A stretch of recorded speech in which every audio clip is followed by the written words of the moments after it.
Hello everybody, welcome to hopefully a less than 10-minute introduction to Ed Leadership 8313, Leadership for Improving Schools. Welcome to everybody. I wanted to try to highlight with my voice and a couple of PowerPoint slides some of what you're seeing as you work your way through the posted materials on the CourseDen B2L website. But again, wanted to welcome everybody. I have taught this course a couple of times before, but it has been a couple of years, so this will be something that I'm happy to be doing. I wanted to get back to teaching this, so I'm glad to have that opportunity this spring. Hopefully you're seeing a new slide now if the technology is working, but I think a good use of a couple of minutes of time is to try to give you the overview of what I'm calling the theoretical underpinnings of this course. Pardon me. Two initial areas here I think are very closely related is that there's the assumption within this course that leadership matters, that schools that have effective leaders are more likely to have higher student performance. This is demonstrated in several good research studies that make the linkage between leadership and student outcomes. So we know that leadership matters. So therefore we know that improving our practice as leaders can make a difference for students. So that's the supposition or preposition number one for this course, and really for all of our leadership courses, is that what you all are doing in the schools, it does matter, and that if we can help you become better at that, it'll make more of a difference for the children in your schools. Really unique to this course is the emphasis on instructional leadership. While managerial elements of leadership are very important, they're not addressed in this course. This course is focused on those elements that would be considered most directly related to instruction, the teaching and learning process, professional development, using information, using data to assist in facilitating that interaction between teachers and students. The assumption is that those are all critical pieces that will help leaders become more effective at creating conditions for more success for more students. So this course focuses 100% on the instructional leadership pieces. Another premise or underpinning of this course is something some of you may be familiar with as like a Baldrige quality tool, the plan, do, study, act, or plan, do, study, refine process. This course is built around the supposition that you learn very effectively by doing something. You make a plan and you then implement the plan. You study the results from your implementation, and then you are able to refine and learn from that and put into practice something better the next time around. Therefore, the assignments, the projects that I've come up with in the course, I would argue are, as much as I can, I'm trying to make you have opportunities for genuine and authentic work that's done within your work context. All of you are about, I think almost all of you, if not all of you, are about to begin the residency lab experience this summer, which is found in 8301, 8302, and 8303, those three courses.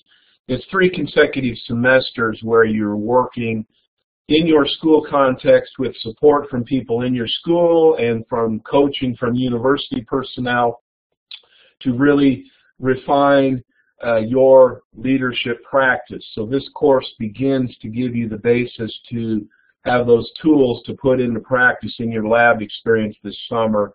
And as I indicated, coaching and feedback from both me and your peers is an essential part of this course.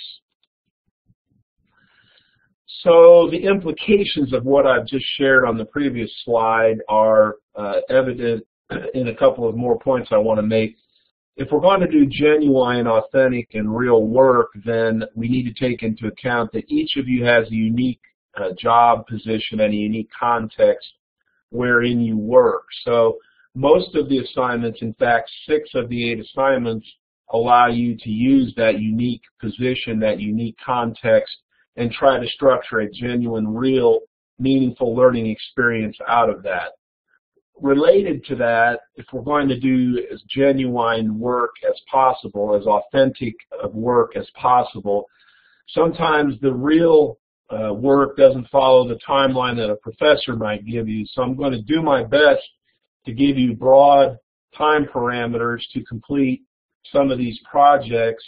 My concern with that is that you might procrastinate and then get yourself in a bind at the end on a couple of these projects. But I'm sensitive to the idea that if we're going to have you try to do real work and get real practice in this context, it can't necessarily always follow some kind of a schedule that a professor is trying to give you in a 16-week course that he has to work with you. So I've tried to leave a couple of the larger activities, giving you several months to complete them, hoping that you'll be able to complete them much sooner than that. But I don't want to force you to do something in February that might make more sense for you to do at the beginning of April, for example, in the reality of what would make sense in a real work context.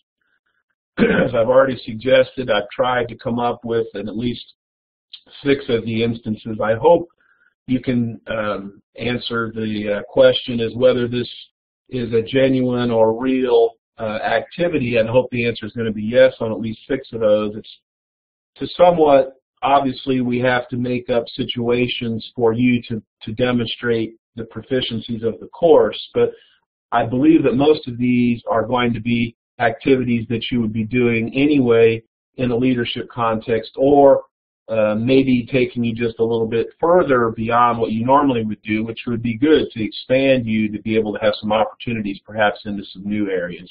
But there are 8 scored assignments in the 16-week course. All of those are due on Sunday evenings, and you can see the details of this all outlined in the D2L CourseDen website. Last comments I want to share, just a couple of moments here. I have scheduled some live sessions. Intent for those is to assist you, but those sessions are optional. I'm not taking attendance, so nobody needs to stress out if they have to miss a session, or if they don't think the sessions are necessary or helpful for them, then you're certainly welcome to not participate. But what I will do in those sessions is some teaching. It would be a limited amount of teaching, trying to identify some of the areas of concern that are coming up, or some of the more challenging elements of the course content. So there would be some sharing or teaching from me. Certainly I would assume that I would spend some time discussing the projects, trying to support you in creating quality projects that can be, you can be proud to submit those, and essentially, if you will, what I'm looking for in those assessments. And then want to also give you an opportunity to ask your questions. There are 4 dates predetermined on the syllabus right now. They're on page 1 of the syllabus. They're also in the course calendar. Again, they're optional. If we need more sessions, we can add some more sessions. I've scheduled them for 6 o'clock. There'll be an archive that will be immediately available after the session. As soon as it's recorded, it will be available. So if you can't or don't want to participate in the live session, you'll be able to participate by learning the information by viewing the archive.